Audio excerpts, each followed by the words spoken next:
Hi friends, welcome to Lakshmi కథల హరివిల్లు.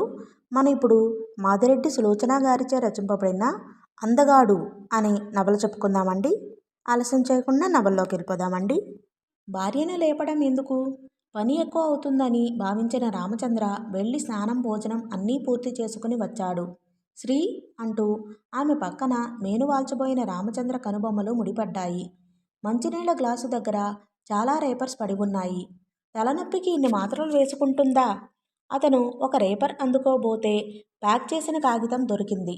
దాని మీద పేరు చదివి ఉలిక్కిపడ్డాడు. భార్యను అటు ఇటు కదిపి పిలిచాడు. గాఢ నిద్రలో ఉన్నది. కదలిక చాలా తక్కువగా ఉంది. ఓ గాడ్! అతని నోటి నుండి అప్రయత్నంగా వెలువడ్డాయా మాటలు. ఎందుకు ఎందుకు లక్ష్మి నిద్రమాత్రలు మింగినట్టు? అతనికి కర్తవ్యం గుర్తుకు వచ్చింది. నరసింహను లేపుదామనుకున్నాడు. కానీ అతను డాక్టర్ను తీసుకువచ్చినాక డాక్టరుకు కావలసిన మందులు వెతుక్కురావడానికి మళ్ళీ వెళ్ళాలి. ఈలోగా ఆ ఊహే భరించలేక శ్రీలక్ష్మిని ఎత్తి భుజం మీద వేసుకుని ధర్మయ్య ఇంటివైపు వడివడిగా నడిచాడు. అందరూ నిద్రపోతున్నారు. నల్లటి చీకటి ముసుగులో చల్లని మృత్యువు దాక్కుని దోబూచులాడుతుందేమో అనిపించింది. అతను ధర్మయ్య ఇంటి వరండాలో బెంచిపై పడుకోబెట్టాడు లక్ష్మిని. డాక్టర్ తలుపు తట్టాడు గాని ఇంట్లో వాళ్ళందరూ మేలుకున్నారు. డాక్టర్ సుభాష్ తలుపు తీశాడు. మీరా, ఏమైంది? ఆశ్చర్యంగా చూశాడు. డాక్టర్, శ్రీలక్ష్మి నిద్రమాత్రలు అన్నాడు. సుభాష్ తన ప్రయత్నాలలో ఉన్నాడు. అప్పుడే మంగమ్మ, కళావతి బయటకు వచ్చారు. రామచంద్ర గంభీర వదనం చూసి ఎవరూ మాట్లాడలేదు. గంట తరువాత అటూ ఇటూ దొర్లిన లక్ష్మిని చూసి నిట్టూర్చాడు సుభాష్. ముఖాన పట్టిన చెమట తుడుచుకున్నాడు. కింద వినిపించే మాటలు విని కుతూహలంగా వచ్చాడు రమాపతి. శవంలాగా పడి ఉన్న లక్ష్మిని చూశాడు. ఏమైంది?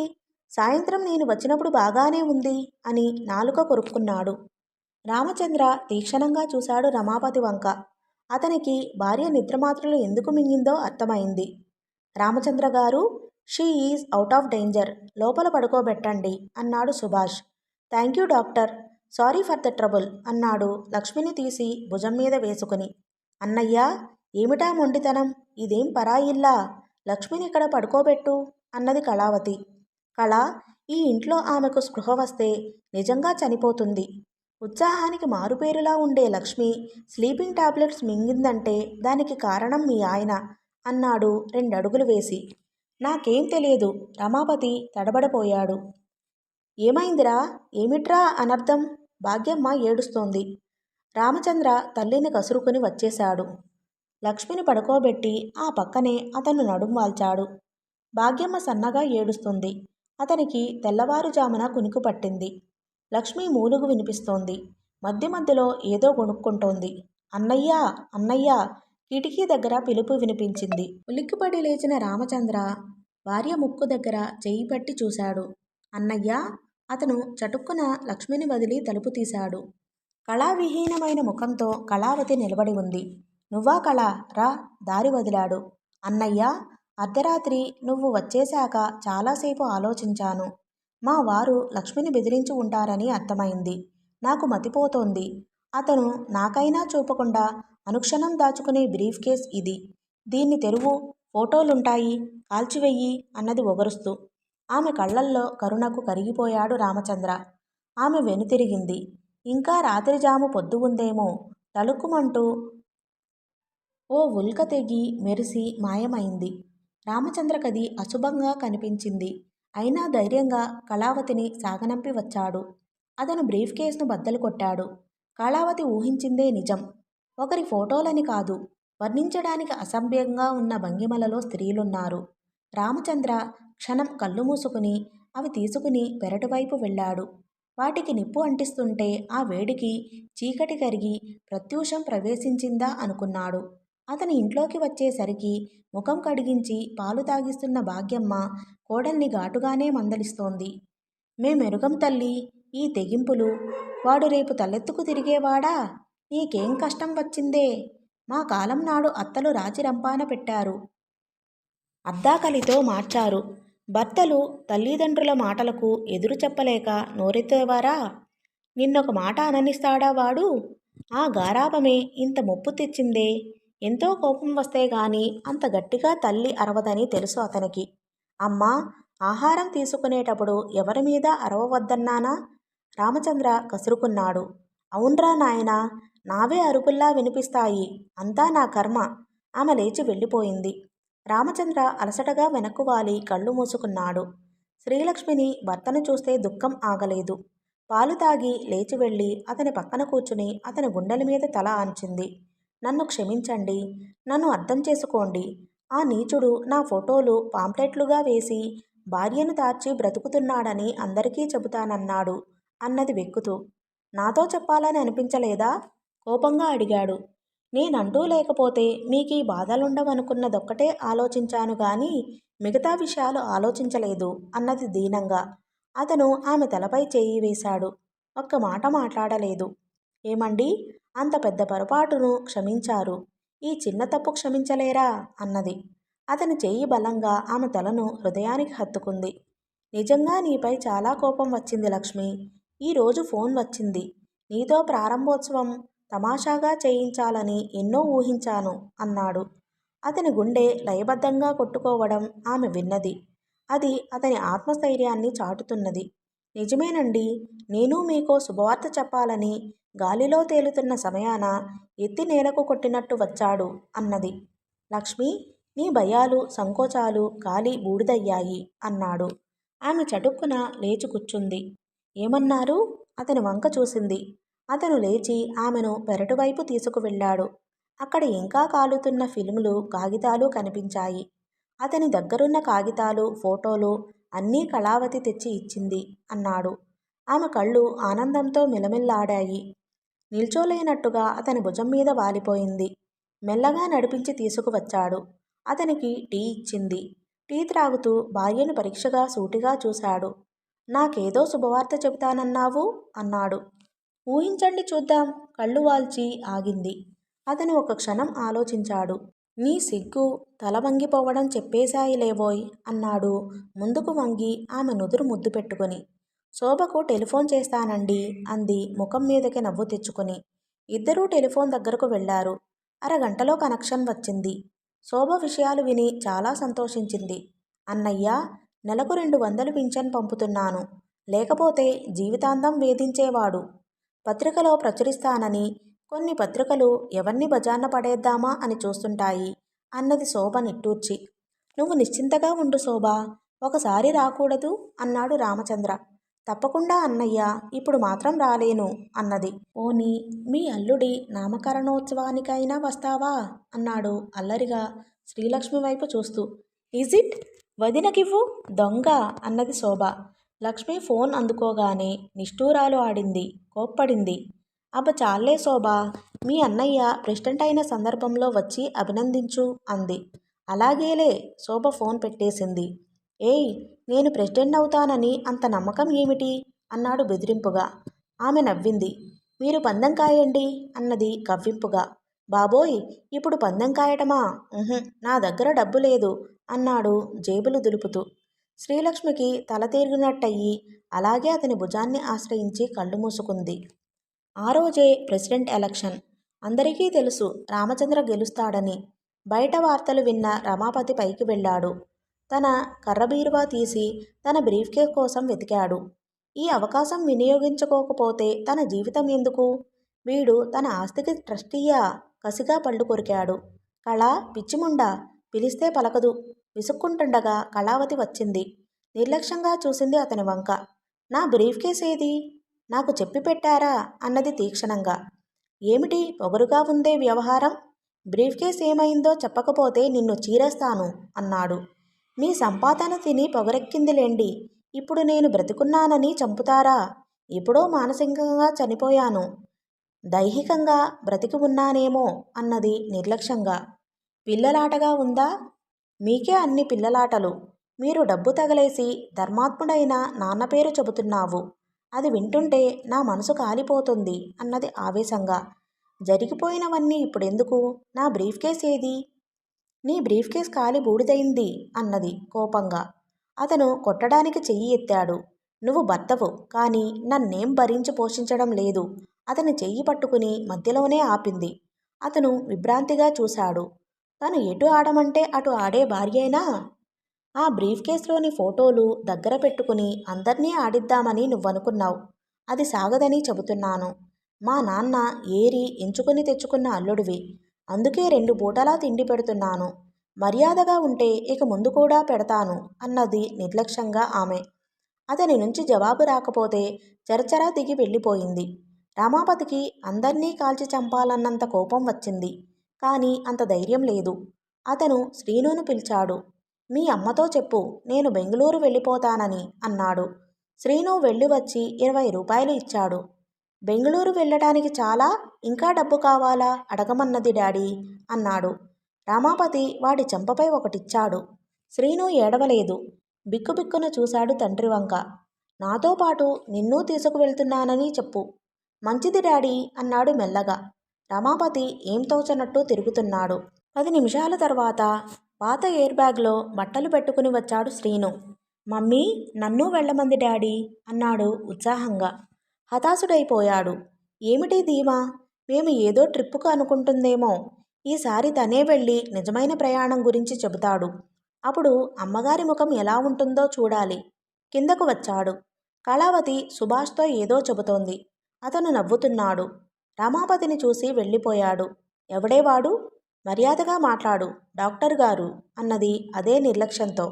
డాక్టర్ అని తెలుసు. నీకు వాడికి ఏం కబుర్లే? ఊరందరితో నీకు కబుర్లుంటాయి. డాక్టర్ పైగా ఇంట్లో ఉంటాడు. అతనితో మాట్లాడితే తప్ప అని లోపలికి పోబోయింది. ఆగు, నీకు పొగరెక్కిందే, ఏకవచనంతో సంబోధిస్తావా? హుంకరించాడు. మర్యాదస్తులను బహువచనంతో సంబోధిస్తారు అన్నది. ఓహో, నీ ప్రవర్తన భరించలేకుండా ఉన్నాను. నేను వెళ్ళిపోతాను. నా బాబుని తీసుకువెళ్తాను. మళ్ళీ ఈ ఛాయలకు రాను అన్నాడు ఆమె కేసి సూటిగా చూస్తూ. వెళ్ళమని చెప్పానుగా. కొడుకును తీసుకువెళ్ళు. ఇక్కడుంటే నీ పరువు నా పరువు కాక చచ్చి స్వర్గాన ఉన్న మా నాన్న పరువు కూడా పోతుంది అన్నది లెక్క చేయనట్టు. ఆఖరి అస్త్రం గురి తప్పింది. అతనికేం పాలుపోలేదు. అప్పుడే మంగమ్మ గదిలో నుంచి బయటకు వచ్చింది. కూతురు చెడుదైతే మాత తప్పు అంటారు. మీరు మీ కూతుర్ని సక్రమంగా పెంచలేదు. బుద్ధి జ్ఞానం నేర్పారా అన్నాడు సూటిగా. బుద్ధిలేని పని అదేం చేసింది నాయనా? ఆమె అడిగింది. ఆమె చచ్చిన పాములా ఉంది. ఒక మూల దాసీదానిలా ఉంచుదామనుకున్న భాగ్యమ్మ వైభవం చూస్తే కన్ను కుట్టింది. ఆమెకు లభించే గౌరవ మర్యాదలు భరించలేకపోతోంది. పులిమీద పుట్రలా ఇదొకటా? నా నోటి మీదుగా చెప్పించాలనా? మీ అమ్మాయికి నీతి నియమాలు లేవు. ఆ సుభాష్ గాడితో తిరుగుతూ నన్ను కాదంటుందా? కావాలంటే పిల్లాడిని తీసుకుని వెళ్ళిపోవాలట. ఇది మర్యాదస్తులు చేసే పనేనా అన్నాడు తీక్షణంగా. బాబూ, దెబ్బతిన్నట్లు చూసింది మంగమ్మ. నా కళ్ళతో నేను చూశాను. ఇద్దరూ ఒకరి వళ్ళో ఒకరు. అతని మాట పూర్తి కానివ్వలేదు. కళావతి పకపకా నవ్వేసింది. కూర్చుని ప్రేమ కబుర్లు చెప్పుకున్నాం. ప్రేమ భాషలు చేసుకున్నాం. ఒకరి అందం ఒకరు పొగుడుకున్నాము. అవునా? అవన్నీ నీవు చేసే పనులు. నా కంట కడతావేం? సుభాష్ తమ్ముడు లాంటి వ్యక్తి అన్నది తీక్షణంగా. రమాపతి కాస్త తగ్గాడు. ఊసర వెళ్ళి అవతారమెత్తాడు. కళ, నేను చాలా సంకుచితుడిని. నా భార్య ఎవరితో తిరిగినా సహించలేను. సోదరభావంతో మాట్లాడినా బాధగా ఉంటుంది. ఆ మాట వినలేకపోయింది. ఆ నటన భరించలేకపోయింది. ఓ చూపు వాడిగా వేడిగా విసిరి లోపలకు వెళ్ళిపోయిందామె. ఏమిటే అమ్మా? అతను చెప్పినట్టు విని సంసారం చక్కదిద్దుకోవే అమ్మా. వెనకాల వెళ్ళిన మంగమ్మ అర్థించింది. అమ్మా, అతను చెప్పింది వినలేదా? ఆ మాట నువ్వు అంటున్నావా? నాన్న ప్రాణం పోయే వరకు నన్నంటూనే పోయాడు. మగాడిని చేతబట్టేది సమర్థురాలైన ఆడది అని. ఇప్పుడు నా సామర్థ్యం చూపించుకోవాలని కాదమ్మా, ఆయన పన్నిన వలలో నుంచి బయటపడదామని. అందరినీ ఎదిరించి పనులు చేయించడానికి నేను సహకరించలేను. ఈ కాస్త మిగిలిన ఆధారం అమ్మేస్తానంటే అంగీకరించాలా అన్నది రోషంగా, కోపంగా, అసహ్యంగా. పొలం అమ్ముతాడా? అంత అవసరం ఏమొచ్చింది? అవసరం ఎందుకు లేదు? పేకాడాలి, రేసులకు వెళ్ళాలి, లాడ్జింగుల్లో తిరగాలి, జమీందారు పాయలో ఖర్చు పెట్టాలి. ఆ డబ్బెలా వస్తుంది? అతనికో కన్నతల్లి ఉందని మర్చిపోయాడు. నాకంటే ఆ కన్నతల్లే నయం. ఇతని జీవిత విధానం వక్రమార్గం పట్టిందని ఆత్మాభిమానంతో కూలి చేసుకుని బ్రతుకుతోంది. ఆ వృద్ధురాలికి ఉన్న తెగువ నాకు లేనందుకు విచారపడ్డానమ్మా అన్నది ఆవేశంగా. ఏమిటో తల్లి, వెనక ముందు పోరు లేదని, అందగాడని చూశామే తప్ప ఇవన్నీ ఆలోచించలేదు అన్నదామె. కళావతి నీరసంగా మంచంపై వాలిపోయింది. ఆమెకు గతం గుర్తుకు వస్తే ప్రాణం గిలగిలలాడుతోంది. పానకంలో చిక్కడిన ఈగల, అమ్మా, ఆయన కోసం ఏ భార్య చెయ్యని పనులు చేశానమ్మా. బదుళ్ళు, అప్పులు చేశాను. అబద్ధాలాడాను. అన్యాయంగా మాట్లాడాను. ఆడవారిని అలంకరించి పంపాను. ఇంకేం చెయ్యమంటావమ్మా అన్నది దీనంగా. అంతా మన కర్మే తల్లి అన్నది. అల్లుడు అంతులోని అవతారాలు శ్రీను పుట్టినప్పుడే చూసింది. కాసేపు ఇద్దరూ మౌనంగా కూర్చున్నారు. అతను వెళ్ళటమే కాక పిల్లవాడిని తీసుకువెళ్తానంటాడేమిటి? తనకే ఠికానా లేదు. వాడినెలా పోషిస్తాడు? అంది ఆవేదనగా. అది బెదిరింపులేమ్మా. అతని నుండి ఒరగబెట్టిందేముంది? అతను వెళ్ళిపోతానంటే బాధపడడానికి అన్నది నిర్లక్ష్యంగా. ఆ రోజు మరే సంఘటన జరగలేదు. శ్రీను వెళ్ళి పిలిస్తే వచ్చి భోజనం చేశాడు రమాపతి. రాత్రి మేడ మీద నుంచి అరుపులు ప్రారంభించాడు. పనికుర్రాడు వెళ్ళి ఏమిటని అడిగాడు. నీకేందిరా చెప్పేది? ఆమె గారేం చేస్తున్నారు? ఆ డాక్టర్ గారితో కబుర్లేసుకున్నారా? అన్నాడు కోపంగా.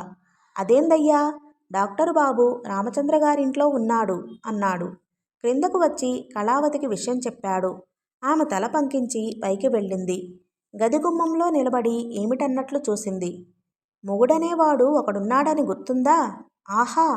ఆ మగడికి ఆడది దొరకని నాడు భార్య గుర్తుకు వస్తుందని కూడా గుర్తుంది. నీవు పిలిచింది ఎందుకో తెలుసు. కానీ నా మనసు, శరీరం మంచుముద్దలా ఉన్నాయి అన్నది నిదానంగా. నీకు నిర్లక్ష్యం పెరిగిపోయింది.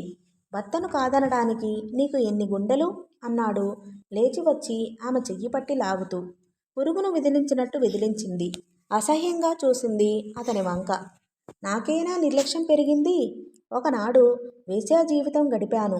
నీవు వస్తావని, దగ్గరకు తీస్తావని రాత్రిళ్ళు ఎదురుచూశాను.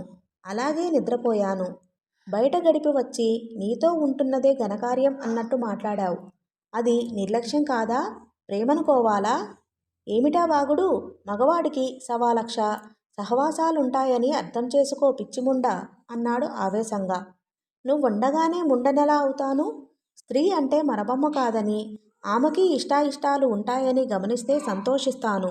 వెనుతిరిగింది. కళ, నా కోపం తెప్పించకు అన్నాడు.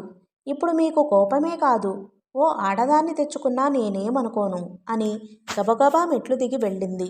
వెనక నుంచి రమాపతి పచ్చిగా పిచ్చిగా తిట్టే తిట్లకు చెవిటిదైపోయిందామె. ఈ ఆహ్వాన తిరస్కారం అక్కడితో ఆగలేదు. ప్రతిరోజు రాత్రి ఇదే తంతు. మంగమ్మ హడలిపోయింది. కళ, ఏమిటే ఇది? ధర్మబంధం కాదనకు తల్లి అన్నది. ఆమెకు తన కాలం నాటి సంఘటనలు గుర్తుకు వచ్చాయి. లైంగిక జ్ఞానం తెలియని చిన్నపిల్లలను కాపురాలకు పంపితే ఇలాగే గొడవలు జరిగేవి. అమ్మా, నాకు మనసుందని ఎందుకు గ్రహించవు? పరాయి స్త్రీల ముందు నన్ను తోలనాడిన మాటలు గుర్తుకు వస్తే నా నరాలు బిగుసుకుపోతాయి అన్నది ఏడుస్తూ. ఈ ధర్మసూత్రం ఎలా విడదీయాలో తెలియలేదు. ఆమె రామచంద్రతో సంప్రదించాలని వెళ్తే అతను దొరకటం లేదు. ఆ రోజు కాదు, అతనికి తీరిక చిక్కాక అని సరిపెట్టుకుంది. రమాపతికి కాళ్ళు చేతులు కట్టేసినట్టయింది. శోభ మనీ ఆర్డర్ వస్తుందేమోనని ఆశగా ఎదురు చూస్తున్నాడు. అదొస్తే కాస్తలో కాస్త నయం. ఎటన్నా వెళ్ళి జీవితం అనుభవిస్తాడు. పేకాడుతాడు. అదృష్టం బావుంటే 4 ఆటలు గెలుస్తాడు. రేసులో జాక్పాట్ తగిలితే కాదనలేడు. అతని ఊహలని చెదరగొడుతూ పోస్ట్ అన్న కేక వినిపించింది. నాకు మనీ ఆర్డర్ వచ్చిందా? ఆశగా అడిగాడు. లేదు, కరెంటు బిల్లు, ఏదో కార్డు అంటూ ఇచ్చి వెళ్ళాడు. అతనికి మతిపోయింది. అక్బర్, అమితాబ్ల బారి నుంచి ఎలా తప్పించుకోవాలో అర్థం కాలేదు. 2 సార్లు వస్తే తన అదృష్టం కొద్దీ ఇంట్లో కళావతి లేదు. ఉంటే తన బండారం బయటపడేది. ఒకసారి మంగమ్మ, మరోసారి పనివాడు చెప్పారు. అతను వెంటనే శోభకు టెలిగ్రామ్ ఇచ్చాడు డబ్బు పంపమని. నీ ఇష్టం వచ్చింది చేసుకో, డబ్బు లేదు అని జవాబు వచ్చింది. కళ్ళు తాగిన కోతిలా చిందులు వేశాడు. అప్పుడే కళావతి బయట నుంచి వచ్చింది. ఏయ్, శోభకు ఉత్తరం వ్రాసావా? అన్నయ్యతో ఫోన్ చేయించాను. ఫోటోలు కాలిపోయాయని అన్నది నిర్లక్ష్యంగా. ఎంత పొగరే నీకు? చెయ్యెత్తిన చలించక నిలబడిన కళావతిని చూసి ఆగాడు. అంతకంటే అడుక్కు తినడం నయం. తిరస్కారంగా చూసి లోపలకు వెళ్ళిందామె. అతనికా ఇంట్లో ఉక్కిరిబిక్కిరైనట్లయిపోయింది. బయటి వార్తలు సేకరించి రామచంద్రని ఏ విధంగా మభ్యపట్టాలో తెలుసుకుందామని చేతిలో 555 సిగరెట్ పెట్టె పట్టుకుని బయలుదేరాడు. శ్రీను అది చూసి ఇంట్లోకి పరిగెత్తాడు. డాడీ ఇదిగో ఓ కొత్త 555 తెచ్చి ఇచ్చాడు. ఎక్కడిదిరా? ఆశ్చర్యంగా చూశాడు ఖాళీ పెట్టెవంక. డాడీ మరే మరే అందరేమో మీ డాడీ చేతిలో సిగరెట్టు పెట్టెలో బీడీలుంటాయి అన్నారు. అది పాతదయింది. పారేసి ఇది పట్టుకో డాడీ అన్నాడు. రామాపతి అవాక్కైనట్టు నిలబడిపోయాడు. లోపల నుంచి వస్తూ ఈ మాటలు విన్నది కళావతి. ఆమె భర్త వంక చూసింది. అతను మొదటిసారిగా తల వంచుకున్నాడు. శ్రీను అదెక్కడిదిరా? కోపాన్ని అదుపులో పెట్టుకుని అడిగింది కళావతి. మావయ్య ఇంటికి చుట్టాలు వచ్చారు, వాళ్ళిచ్చారు అన్నాడు. పిల్లలు సిగరెట్టు పెట్టెలు తీసుకుని బొమ్మలు చేస్తారు. శ్రీను ఏం చేశాడు? ఆమె కొడుకును దగ్గరకు తీసుకుని కుమిలి కుమిలి ఏడ్చింది. ఆ రాత్రి ఆకలి లేదని భోజనం కూడా చెయ్యలేదు. రోజు ధర్మయ్య మంచంపై కళావతి పడుకుంటుంది. మంగమ్మ తన మంచంపై మనవడితో పడుకుంటుంది. ఆ రోజెందుకో కళావతి కొడుకును హృదయానికి హత్తుకుని పడుకుంది. మేడ దిగి భార్య గదిలోకి వచ్చిన రమాపతి అత్తను కొడుకును చూసి గుమ్మంలో ఆగిపోయాడు. కళా కళా కళావతి సిగ్గుతో చచ్చిపోయింది. ఇదేం మనిషి? మమ్మీ ఏడ్చి ఏడ్చి నిద్రపోయింది డాడీ. మంచినీళ్ళు కావాలా? వాడు లేచి తల దగ్గరున్న నీళ్ల చెంబు అందించాడు. రమాపతి గడగడ తాగాడు. అప్పుడే బయట నుంచి తలుపు తడుతూ కళావతి గారు కళావతి గారు అంటూ పిలవడం వినిపించింది. ఆమెకు తెలుసు ఏదో ప్రమాదం ముంచుకు రాకపోతే సుభాష్ పిలవడు. లేచి భర్తను తోసుకుంటూ తలుపు తీసింది. ఆమె ఊహించింది నిజమే. ఆదుర్దాగా సుభాష్ పిలుస్తున్నాడు. కొంచెం పాలున్నాయా? ఎందుకని అడగలేకపోయింది. హాల్లో ఓ యువతి ప్రసవించినట్టుంది. బెంచిపైన తల్లి పిల్ల పడుకున్నారు. ఆ తల్లి వణుకుతోంది. ఉట్టు మీద పాలు తీసి ఇచ్చింది. అతను అక్కడే ఉన్న చిన్న స్టవ్ మీద వెచ్చజేసి తాగించాడు. ఆమె తలుపులు వేస్తుంటే అతను క్షమార్పణ కోరి వాళ్ళు బస్ కోసం వచ్చిన ప్రయాణికులు అని చెప్పారు. పర్వాలేదు అన్నది. రమాపతి విచక్షణా జ్ఞానం కోల్పోయాడు. వెళ్ళి అత్తగారి చెయ్యి పట్టి కుదిపాడు. మంగమ్మ అదిరిపడి లేచింది. మీ కూతురి ఘనకార్యం చూడండి. అరగంట నుంచి నేను పిలిస్తే వినిపించనట్టు నటించింది. రంకుమగడు తలుపు తట్టగానే నా కళ్ళెదురుగా తలుపు తీసింది అన్నాడు పెద్ద గొంతుతో. ఆమె నిద్రలో నుంచి లేచిందేమో అయోమయంగా చూసింది. చెముడొచ్చిందా? అరిచాడు. అర్ధరాత్రి ఏమిటా రంకెలు? కళావతి అరిచింది. నావే రంకెలా? నేను పిలిస్తే వినిపించలేదు. ప్రియుడు తలుపు చాటు నుంచి పిలిస్తే వినిపించిందా? జవాబు ఇవ్వవే, మాట్లాడవే అన్నాడు చిందులు తొక్కుతూ. మనుషులతో మాట్లాడే అలవాటుంది నాకు అన్నది విసురుగా. ఏమిటే ఏమిటే ఏమన్నావ్? నీకెంత పొగరే? మీదకు వచ్చాడు. ఒక దెబ్బ పడినా మర్యాద దక్కదు. దూరం జరిగింది. అమ్మా కళ, ఏమిటే ఇది? ఆయన పుణ్యాత్ముడే ఇవేవీ చూడకుండా పోయాడు అన్నది తల బాదుకుంటూ. అమ్మా తలుపు తీసి చూడు. ఎవరో అమ్మాయి పట్నం వెళ్తూ ప్రసవించింది. పాలున్నాయేమోనని అడిగాడు డాక్టర్. తలుపు తీసి ఇచ్చాను. ఆయనకు రంకుతనంలా కనిపించింది అన్నది శాంతంగా. నేను పిలిస్తే ఎందుకు పలకలేదు? తీక్షణంగా అడిగాడు. ఇక నుంచి పలకను. మీకు భార్యగా ఏమీ ఇవ్వలేను. ఉండాలనుకుంటే ఉండండి, లేదనుకుంటే వెళ్ళండి అన్నది నిర్భయంగా. ఇదంతా వాడి బిగువు చూసుకునేనా? అవును. మీరు తిరగగా లేని తప్పు నేను తిరిగితే వచ్చిందా? నా ఇష్టం. నేనిలాగే తిరుగుతాను అన్నది మొండిగా. నాకు నీకు సాపత్యమా? మగాడిని. నేను చెప్పినట్లుండాలి అన్నాడు ఆజ్ఞాపిస్తున్నట్టు. కానీ కంఠం కీచుగా ఉంది. మగాడిలా సంపాదించి మమ్మల్ని పోషించు. నువ్వేం చెప్పినా చేస్తాను. వెళ్ళి పడుకో అన్నది విసురుగా. అగ్నిగోళాల్లా మెరుస్తున్న ఆమె కళ్ళు చూసి తిట్టుకుంటూ వెళ్ళిపోయాడు. ఓకే ఫ్రెండ్స్, ఈ పార్ట్ని ఇంతటితో ముగిస్తున్నానండి.